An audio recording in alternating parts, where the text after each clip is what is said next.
I took a cut of, I took about $11 an hour cut in pay about a year or two previous because of taking concessions. Then they wanted to cut it down. I would have been down from, let's see, I would have taken another $7 per hour cut in pay. In this last, we'd accept this last contract per hour. So in a period of like 2 years, 3 years, I would have taken about a $15 an hour cut in pay. Let's take cuts up to 50%, and some more. And how would you how would you respond to that? Are you gonna accept half of your pay?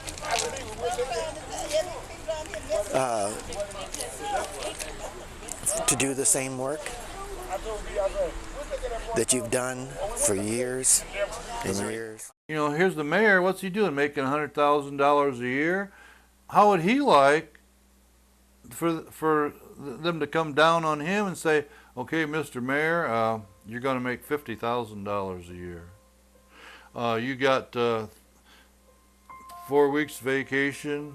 We're going to give you 2 or 3. Your percentage of your vacation, you're making 3 or 4%. Well, you're making 10. We're going to cut it down to maybe 5%, and things like that. And I just wish people would have realized that us strikers, we didn't go out because we just really wanted to. I mean, we were pushed. We were pushed to go out. Well, we need to remember that these fine craftsmen and women are also working on intermediate and professional line instruments, whereby the company is indeed making money. And as far as those student line instruments, even Mr. Stoner recently admitted that he's actually only off by $10. And I guess with all that overtime that was being done by Mr. Steve Huggleboom Sr., that was done before the strike. It would seem that $10 really isn't that hard to swallow. But money wasn't really the biggest issue with the contract. It was actually the contract language. And our contract language was often ambiguous, confusing, and misleading. And the only way to accept it was by trusting in the intent of the language. What was the verbal understanding. And with what you heard from the strikers, trust was not to be found this year. I worked with the strikers to put together a list of some of the paragraphs that they were having difficulty with, and I want to take a look at a few of those. Let's look at Article 7, Section 1. It only allows 5 stewards that would cover the entire diversity of quality problems that the company admits having. In Section 2, that total time allowed for both the committee and the steward to work on these problems, including investigation, would only amount to 30 hours per week. But the scary part is, if that work was not completed, it would be done by our international rep, Foster. And I could actually do a separate episode just on our rep, Larry Foster, but suffice to say that we didn't want to really go there. Let's look at Article 7, Shop Rules. Much to the dismay of the strikers was that there were none written. They were all to be decided later. And by the June 8th contract, the second contract, they actually had them written out, but then in their letter of understanding, they said that they could add and modify later on. Let's look at the overtime issue. In the past, our workers have always worked overtime, and the company usually didn't have a hard time at all finding workers to work overtime. But now we had mandatory overtime. And what was new this year was that they were only giving us a 2-hour notice before quitting time, and to tell you that you could not go home and maybe pick up your kids from school. And on Saturdays, you were told on a Thursday that you'd be working. And never really a problem, but this time they wanted 24 Saturdays per year that they could ask us to work. 2 per month, and that would make it pretty hard to plan any vacations. But as I said, overtime was never an issue. But with this new management, what they wanted was flexibility. And in another way they wanted that flexibility was in outsourcing. It seems the company would be able to determine what was outsourced and when it would be. And of course we would get our bumping rights, but what worried the workers is what happened to the past 100 or so saxophone workers that ended up not getting their bumping rights or job elimination status. And it seems like we had that trust problem again. And I know because I was a saxophone color buffer. Now, keeping all this in mind, let's listen to some more of these interviews with strikers talking about language and that trust issue. Mainly the language, I would say. It tied the union's hands way too much. It was very vague. They've had a lot of vague stuff in there that left what we felt was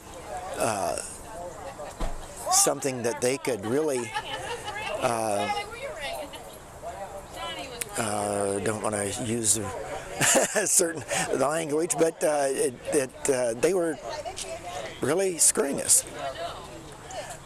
They could even do it more because of the open language that they had in there. So it was more like they were going to refuse to let us come back unless it was. If we didn't agree to everything that they wanted, we weren't coming back. And they made it almost impossible for us to do that. They could make you work all the overtime during the week, but at the end of the week, if they didn't want you to be there after 40 hours, they get rid of you for the week. So I might work 4 10s, thinking I'm getting 8 hours overtime, and then by Friday say, no, you're going home, and as a result, I only got a 40-hour workday. The reason I didn't accept the third contract, and I'm speaking for me, is because of management attitude, and a lot of things had to be changed in management because people work good together, and if people in good environment, they does better work. So therefore, it was people in management that will make you not want to go back, and that was some of the reason I didn't want to go back. At that time that we really felt, at that time more than any other time in that company's history, there was a need for a union because he was, I don't want to say a tyrant, but there were some unreasonable things that were going on there because he was new, that we needed shop rules, but we needed the ability to have a bargaining committee, a bargaining tool to work with the company with those shop rules. And they were doing some things that were going to render our union, they were going to strip a lot of power from them. A lot of the ability the union would have to bargain and appeal processes. Because we had an older workforce, I don't believe that the actual wages, even though they wanted to cut our wages 25% in most cases, in some extreme cases, we were talking 50%. Even though they wanted to cut wages, everybody wanted to continue to work. You know, everybody understood the importance of having a job, of loving their job. Because there's no trust in the company anymore. I mean, you know, the management, I mean, we just didn't trust the management whatsoever anymore. And we didn't know if we'd go back in there, whether they'd want to bargain with us or what they would do, you know. So I guess they voted that down. Didn't want to take the chance, you know.